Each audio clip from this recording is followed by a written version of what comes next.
नमस्कार दोस्तों। ऐसा माना जाता है कि पुलिस और नेता ये सभी हमारे संरक्षक होते हैं, लेकिन अगर यही भक्षक बन जाए तो फिर क्या ही कहें। झारखंड का एक डिस्ट्रिक्ट है साहेबगंज, जो अपनी सुंदरता के लिए जाना जाता है।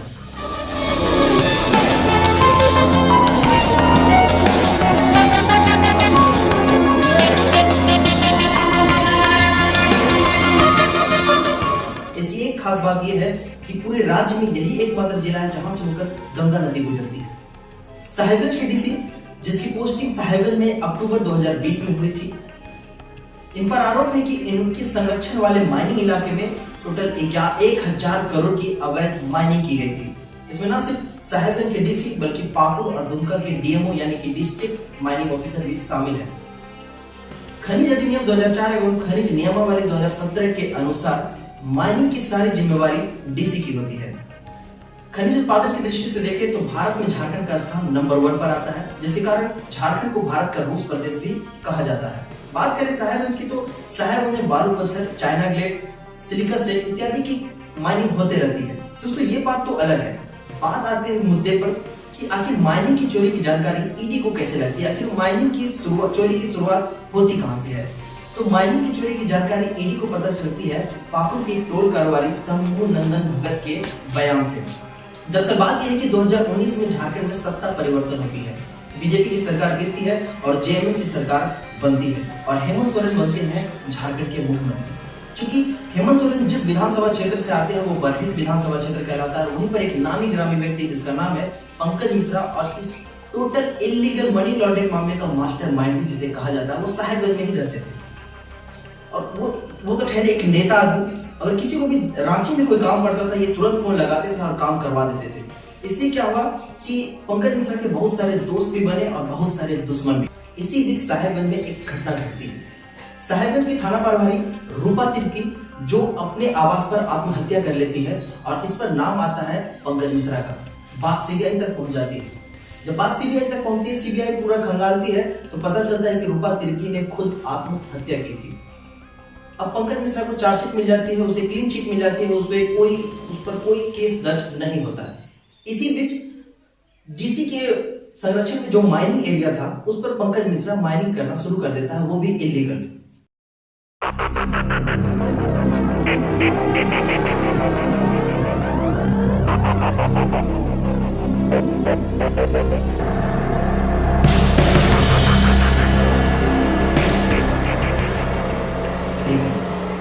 झारखंड सरकार को सत्ता में 3 साल पूरे हो जाते हैं और उधर माइनिंग करते करते पंकज मिश्रा को पूरे 2 साल। इसी बीच झारखंड से एक बहुत बौखला देने वाली खबर आती है। एक आईएएस अधिकारी पूजा सिंघल, जिसके घर से 19 करोड़ 76 लाख रुपए कैश बरामद होती है। पूरे भारत की नजर अब सीधे झारखंड पर रहती है। ईडी पूरा पर्दाफाश करती है और पता चलता है कि उन्होंने मनरेगा घोटाले किए हैं, जिस पर उसे गिरफ्तार कर जेल भेज दिया जाता है। इसी बीच ईडी की नजर पड़ती है संथाल परगना वाले इलाके पर। संथाल परगना यानी कि साहेबगंज, दुमका और पाकुड़। पता चलता है कि साहेबगंज में पिछले 2 साल से माइनिंग की जा रही है, लेकिन इसका कोई भी कागजी तौर पर रख रखाव नहीं किया जा रहा है। और ये सारे माइनिंग एरिया साहेबगंज के डीसी श्री राम निवास यादव के संरक्षण में पड़ते हैं। ईडी अपने काम में लग गई और ईडी के काम करते करते पता चला कि सबके सारे के पीछे, सारे इलीगल माइनिंग के पीछे हाथ है पंकज मिश्रा का। उन्हें 19 जुलाई को ईडी के दफ्तर बुलाया गया, उनसे सवाल जवाब किए गए। पता चला कि पिछले 2 साल में उन्होंने 1000 करोड़ से अधिक की इलीगल माइनिंग करवाई है। इस विषय पर उसे गिरफ्तार कर लिया गया। लेकिन दोस्तों खेल यहाँ खत्म नहीं होती, खेल अब चालू होता है। जब पंकज मिश्रा को जेल में डाला जाता है तो उसकी तबीयत अचानक से बिगड़ जाती है और उसे पेइंग वार्ड रिम्स में रेफर कर दिया जाता है। इलाज के दौरान अपने सहयोगियों की मदद से साहेबगंज के डीसी और एसपी से बात किया करते थे और वो टोटल 11 नंबरों पर बात किया करते थे, जो सारे 11 नंबर आईएएस और आईपीएस अधिकारी के थे। जब लास्ट टाइम उसे बात करते हुए पकड़ा गया तो पता चला कि ये साहेबगंज के किसी वरिष्ठ पदाधिकारी से बात कर रहे थे। दोस्तों पंकज मिश्रा की हाथ इतने लंबे थी। 16 नवंबर को जिले में चल रहे अवैध खनन मामले को लेकर के एक मीटिंग रखी गई, लेकिन साहेबगंज के नाम पर सारे अधिकारियों ने चुप्पी साध ली। इससे स्पष्ट हो रहा था कि स्पेशल टास्क फोर्स ने साहेबगंज पर जांच ही नहीं की थी। लेकिन इसी बीच साहेबगंज में एक और घटना घटती है। रात के समय में गंगा नदी से बिहार ले जाया जा रहा था इलीगल माइनिंग द्वारा तैयार किया गया स्टोन और चिप्स, जो कि जहाज पलटने से सारे ट्रक नदी में समा जाती है। यह घटना चूंकि रात में घटती है, लेकिन डीसी द्वारा सुबह बयान दिया जाता है कि यह घटना दिन में घटित हुई थी। और कमिश्नर ने जब इसकी जांच की रिपोर्ट मांगी तो उस पर लिखा गया, उस पर जो डीसी द्वारा जो रिपोर्ट भेजी गई थी, कमिश्नर को लगा कि इसमें कुछ कमी है, उसे फिर से रिपोर्ट बनाने को कहा गया।